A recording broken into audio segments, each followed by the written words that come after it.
Hey, it's Michael back from KORONA POS to talk more dispensary stuff. Today we'll focus more on the financing end of things. Getting a loan to open a dispensary can be a bit tricky compared to starting other businesses. Traditional forms of financing, such as applying at well-known and established banks, are currently largely out of the question due to federal cannabis laws. However, there are plenty of alternatives that you can look into to get the necessary capital to start your cannabis retail business. There are an increasing number of marijuana-specific financial institutions that find loans for new or growing cannabis businesses. There are also some emerging local credit unions, as well as social equity funds at the state and local levels that provide assistance to entrepreneurs. Some people actually choose to turn to their friends and family to keep their partners and backers close. Finally, though less often, opportunities come from private equity sources such as venture capitalists and angel investors. Between licensing, real estate, construction, security, and inventory, opening a dispensary demands substantial startup capital. In this video, we'll go through a more thorough explanation of how to go about financing your new marijuana retail business.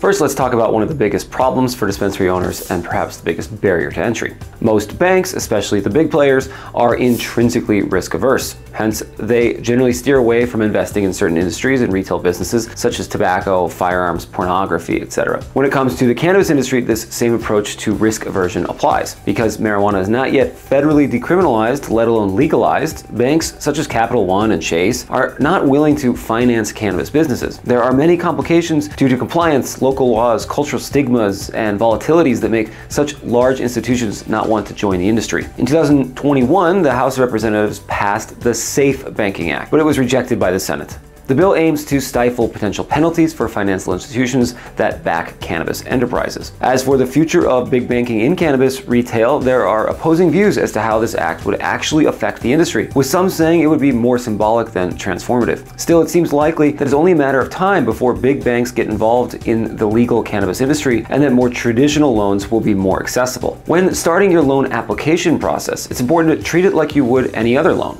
Start with gathering the requisite paperwork and licensing.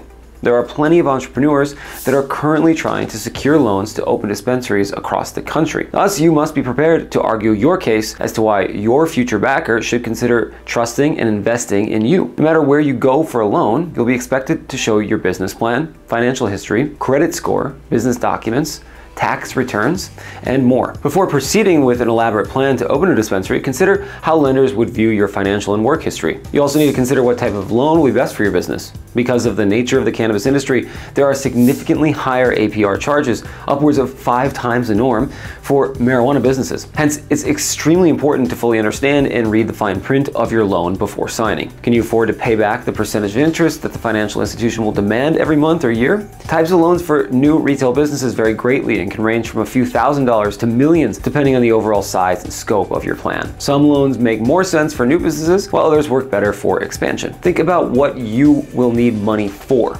Expensive equipment like displays and monitors, building a vault inside an old converted space, extra warehouse space for inventory. Depending on what your specific needs are, here are some popular options for types of loans. First, real estate loans. Procuring a space to build your dispensary is no easy feat. Laws limiting cannabis business locations means that there is limited availability for many entrepreneurs looking for a spot for their store. Naturally, this means that acquiring land or properties for a dispensary can be quite expensive and typically requires a co-signing lender to offer you a loan on your physical location. There are also term loans. For many new businesses, and especially cannabis dispensaries, acquiring a significant amount of startup capital is a must. Term loans are a great option in this regard.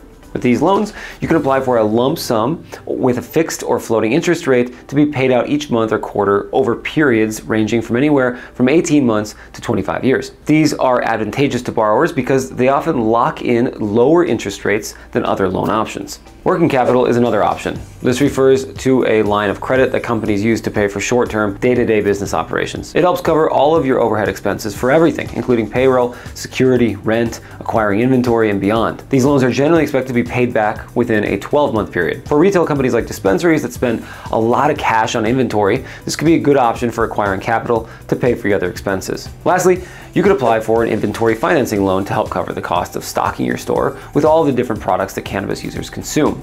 Keeping your store supplied with the most highly demanded products can cost a lot, considering that they include flour, edibles, vape cartridges, drinks, solvents, oils, and more. Typically, these loans hold the actual inventory as collateral. There are also various sources from which cannabis entrepreneurs can secure loans. Most likely, your best bet will be with cannabis-specific financial services. However, depending on your location, peer group, business intentions, and other factors, there are some other choices worth considering. First are cannabis lending companies.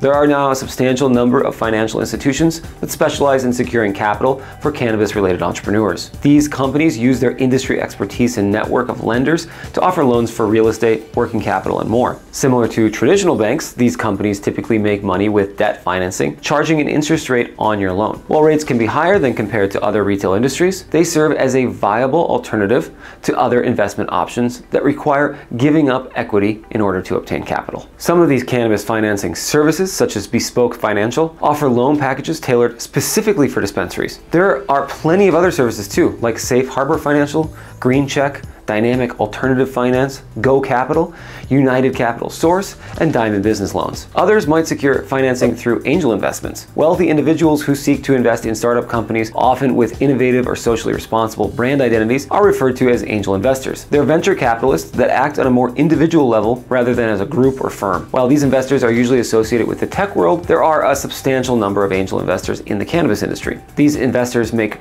riskier investments in emerging companies that won't typically get support for more legacy financial institutions. They generally demand significant equity in your business depending on the amount of the loan. For some entrepreneurs, this could work to your advantage, leveraging the investor's business experience and network and reducing monthly interest burdens.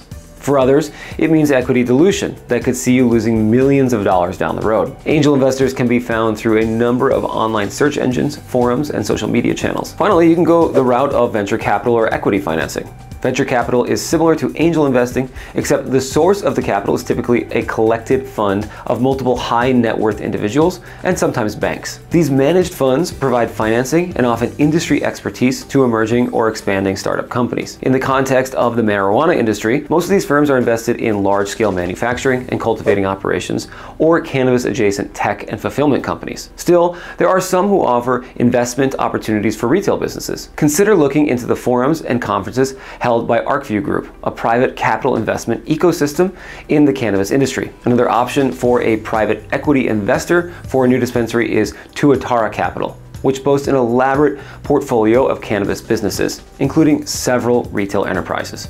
Again, similar trade-offs exist when working with this type of investor. While you could obtain access to higher amounts of capital and strategic positioning with connections to business experts, you will obviously have to offer a considerable equity stake to have any opportunity to acquire funding. Some aspiring dispensary owners are also looking to local credit unions. While the number of local banks that allow marijuana-related companies to deposit cash has increased significantly, there are still few banks and credit unions that will give business loans directly to cannabis businesses. Actually, some of the aforementioned financial companies act as brokers and compliance consultants while sourcing their lending capital from local banks and credit unions. Nonetheless, the last few years have seen nascent growth in loan funding from these smaller banks. In Illinois, for example, Credit Union One offers cannabis business financial support packages, including real estate loans. Solal Credit Union in Seattle has multiple types of lending options too. As the industry grows, both credit unions and cannabis-specific financial institutions are likely to expand their loan offerings to all aspects of securing real estate and building and operating dispensaries. Consider evaluating how the interest rates, approval timeframe, customer support, and industry expertise of these local credit union loans stack up in comparison to other financial institutions that offer loans. Qualifying cannabis entrepreneurs can also turn to social equity programs. Out of the 19 cannabis adult use states, 13 have social equity programs. These programs are meant to help level the playing field in the cannabis business and attempt to rectify the inequalities and injustices for those that were disproportionately affected by the war on drugs.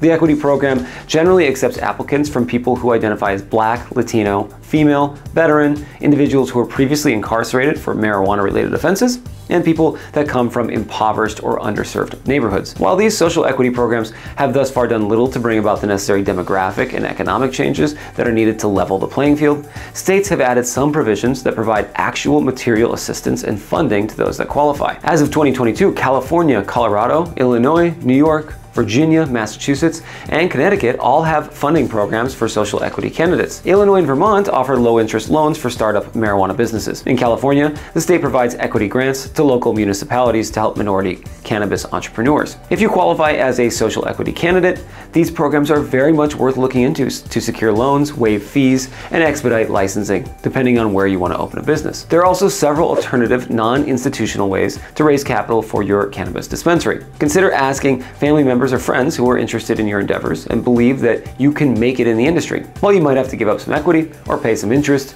you'll probably get a better rate than you would from a financial institution. Finally, you can always try to give it a go through crowdfunding. You might not be able to raise the capital necessary for certain types of enterprises, but you can see what type of intrigue and backing you get by putting your name and idea out to the people. Check out the website Mainvest, where you can find crowdfunding for your cannabis business. Micro-investors will loan out as little as $100 towards your dispensary. If you have a great vision, brand identity, and message, anything is possible. For more information on starting and opening a dispensary, subscribe to our blog and channel. And to learn more about dispensary POS software, sign up for a free trial with KORONA POS. Our solution offers dispensaries a unique solution for both your retail inventory management as well as your point of sale. Thanks for stopping by to watch today.